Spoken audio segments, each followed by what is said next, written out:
सर्वांना जय भीम, जय महाराष्ट्र, जय हिंद, जय भारत.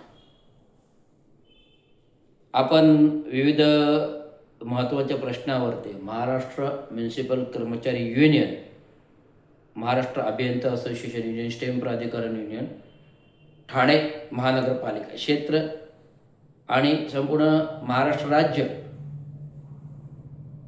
जिल्हानी आहे, संपूर्ण नगरपरिषदा, नगरपालिका, महानगरपालिकांचे प्रश्न कर्मचाऱ्यांचे आपण मांडत असतो सेवा शर्ती नियमावली अटी शर्तीनुसार. तर ठाणे महानगरपालिकेमध्ये गेले 2 वर्ष सातत्याने जे काही आपण युनियन पातळीवरती शासन सेवा नियमावली अंमलबजावणी करण्यामध्ये प्रशासनाची पाठपुरावा करत आहोत. त्या अनुषंगिक प्रशासन विविध परिपत्रकं जारी करून प्रशासनाच्या कर्मचाऱ्यांना कशी शिस्त लागेल, मग का कोणी का अधिकारी असणार, आणि सेवेतील नियमित पदे कशाप्रकारे भरता येतील ते सुद्धा प्रशासन करत आहे. ऑगस्टमध्ये भरतीची जाहिरात 1773 पदे, विविध वारसा हक्काची पदे, जानेवारीमध्ये 8 जानेवारीचा जो काही GR आला, शासन अध्यादेश आले, वारसा हक्काची पदे चालू केली. 50-50, 25-25, 10-10 अशा वारसा हक्काचे लोकांना त्या पदांवरती नियुक्त करण्यास शासनाने आदेशानुसार महानगरपालिकेने सुरुवात केली. आणि वारसा हक्काचे जे लागलेले त्यांना पदोन्नत्या पण शासनाने त्या विभागात करण्याची सुरुवात केलेली आहे. आणि अभियंता क्षेत्रामध्ये जे अभियंता वर्ग रिक्त पदे आहेत, जी 350 पदं होती, जवळजवळ 134 पदं राहिली. 134 अभियंता सेवानिवृत्त झाले 164 पदामधून.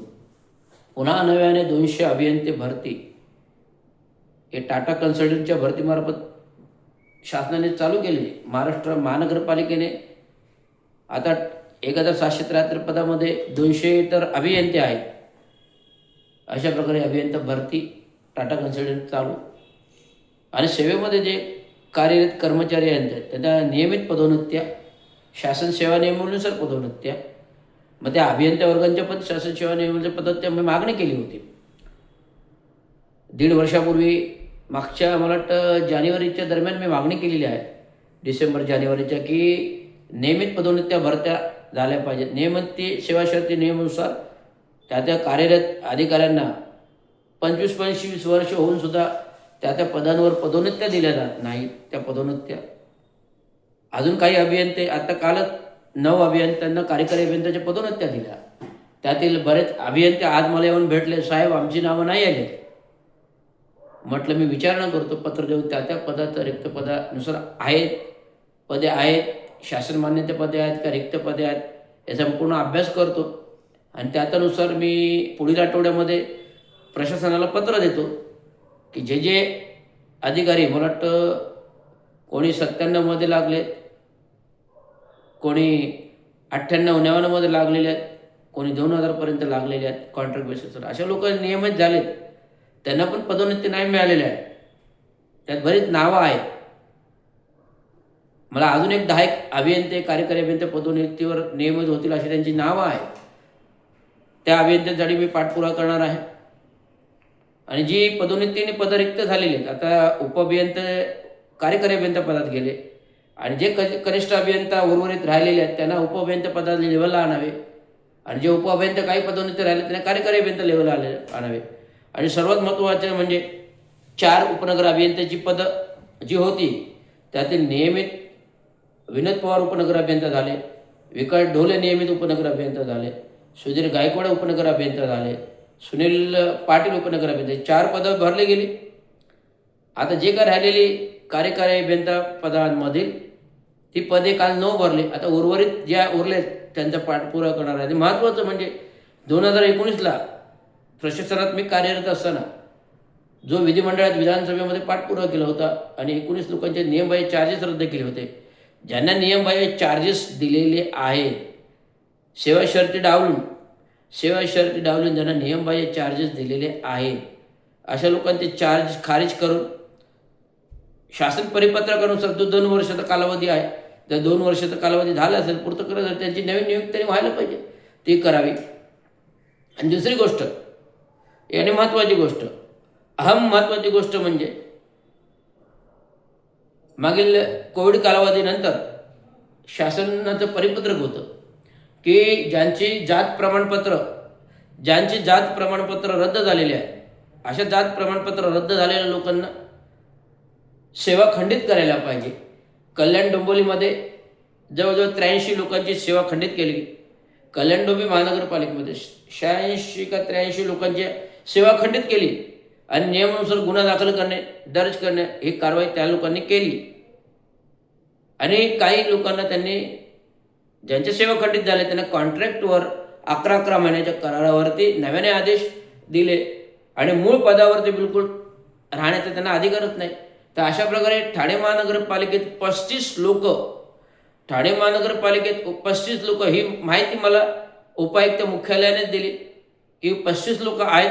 त्यांना आपण आश्वासित परिपूर्ती म्हणजे त्यांना मूळ पदावर काम करण्याचा अधिकार नाही, तर त्याची प्रथम सेवा खंडित व्हायला पाहिजे शासन जी आरनुसार आणि रजिस्टर गुन्हा दाखल व्हायला पाहिजे. पण तुम्ही सेवा खंडित करत नाही का गुन्हा दाखल करत नाही, त्यांना त्याच पदावर कंटिन्यू करताय, ही आश्वासित पूर्तता होत नाही.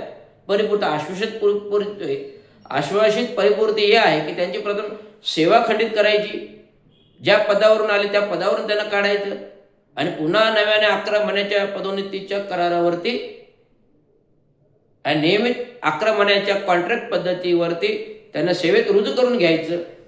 परंतु त्यांना मूळ पद जे कार्यरत होतं ते राहणार नाही, कारण त्यांनी फसवून जात प्रमाणपत्र खोटं निघालं म्हणजे फसवणूक केली हा अर्थ होतो. आणि फसवणुकीचा अर्थ असा होतो की त्यांच्यावर गुन्हा दाखल करणे, कारवाई करणे हा असा आहे किंवा निलंबन करणे असं आहे. परंतु ते न करता तुम्ही आश्वासित प्रतिपूर्ती धरून त्यांची सेवा कंटिन्यू केले, हे चुकीचं धोरण आहे. त्यांची प्रथम नियमानुसार सेवा खंडित होणे, शासन परिपत्रक आदेश काय आहे, तर प्रथम सेवा खंडित करणे आणि नंतर नव्याने 11 महिने करारावरती कॉन्ट्रॅक्टवरती त्यांना पदनियुक्ती करणं असं आहे. विविध वर्तमानपत्रामध्ये बातम्या आल्या 5 वर्षापूर्वी कल्याण डोंबिवली महानगरपालिकेतील 83 कर्मचाऱ्यांच्या सेवा खंडित केल्या आणि त्यांना जे उच्च अधिकारी त्यांना कॉन्ट्रॅक्टवरती कर्मचाऱ्यांना 11 महिन्याचे करारावर घेतले. त्या पद्धतीने ठाणे महानगरपालिका प्रशासनाच्या नियमावलीची अंमलबजावणी होत नाही, ती तात्काळ करावी. आणि पुन्हा मी परिपत्रकाने पत्र देतोय, अशा प्रकारची माहिती मी प्रशासनाला देतोय. जी माझ्याकडे माहिती आली, ज्या लोकांच्या तक्रारी आल्या, ज्या कर्मचाऱ्यांच्या तक्रारी आल्या, ज्या अभियंत्यांच्या तक्रारी आल्या, त्या तक्रारीनुसार मी आपल्यासमोर मांडतोय. आणि प्रशासनाला मी ऑलरेडी पत्र व्यवहार चालू आहे की नियमानुसार या सेवा सर्व खंडित झाल्या पाहिजेत आणि नव्याने 11 महिन्याच्या करारावर कॉन्ट्रॅक्ट बेसिसवर आले, म्हणजे मूळ पदावर त्यांना काम करण्याचा बिलकुल अधिकार नाही, हे प्रशासनाने नोंद घ्यावी. धन्यवाद. जय हिंद, जय महाराष्ट्र, जय हिंद, जय भारत. धन्यवाद.